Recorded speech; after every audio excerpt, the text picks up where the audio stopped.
तुम्हाला काय वाटतं की शॉपिंगचं व्यसन फक्त आपल्यालाच आहे का?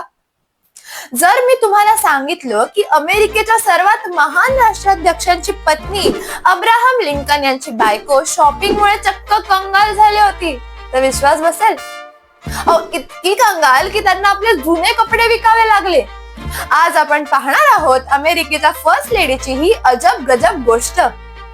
मेरी टॉड लिंकन यांना आपल्या नॉर्मल बायकांप्रमाणेच कपडे आणि दागिन्यांची इतकी आवड होती की त्यांनी व्हाईट हाऊस मध्ये खरेदीचा पाऊस पाडला. युद्धाचा काळ असूनही त्यांनी हजारो डॉलर्सचे पडदे, फर्निचर आणि गाऊन खरेदी केले, अगदी पद्धतशीर कर्ज काढून. बिचारे अब्राहम लिंकन साहेब देशाचं टेन्शन घेत होते आणि इकडे मेरी मॅम दुकानात बिल फाडत होते. त्यांना वाटलं होतं की अब्राहम पुन्हा निवडून येतील आणि पगार वाढला की सगळं कर्जच फिटेल. पण 1865 मध्ये लिंकन यांची हत्या झाली आणि मेरी लिंकन यांच्या आयुष्याचं बजेटच कोलमडलं. कर्जदार त्यांच्या बाहेर रांगा लावू लागले. शेवटी परिस्थिती इतकी भीषण झाली की त्यांना व्हाईट हाऊस सोडावं लागलं.